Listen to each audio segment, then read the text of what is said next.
বিসমিল্লাহির রহমানির রহিম। আমরা হবিগঞ্জ ব্রিজের উপরে আছি।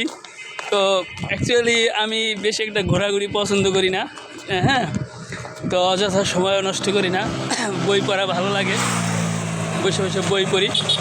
তো একটা সময় আসে মানুষ তার প্রিয়জন কাছে পেলে বা ভালো লাগার মানুষটা কাছে পেলে তার হাঁটতে ভালো লাগে। তো মনে করেন আমি একটা জীবন্ত লাইব্রেরির সাথে হাঁটতেছি।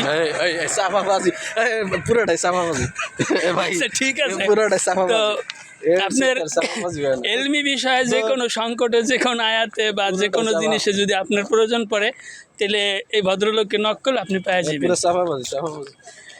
এখন আমি বলতে চাই না যে কোরআনের আয়াত বলার কারণে তো সে অনেকটাই স্যাটিসফাই। কোরআন আয়াত আমি যেটা জিজ্ঞাসা করি, যেমন মনে করেন এখন নদীর উপরে আসছি, নদী দেখতেছি, এই বিষয়টা আয়াত বলেন স্যার।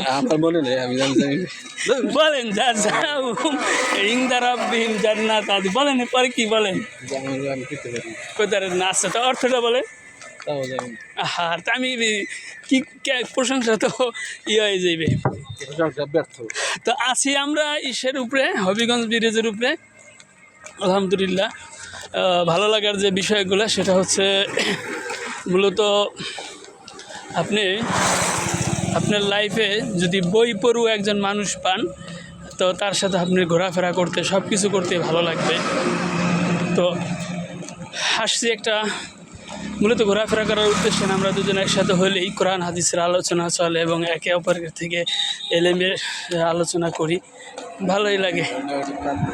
ঠিক আছে, তো উনি আবার একটু সাগর নদী দেখতে পছন্দ করে, কারণ ইতালিতে তো নদী দেখতে পারে না, তাই হয়েছে এই পাশে যায় দাঁড়াইছে। আচ্ছা ঠিক আছে।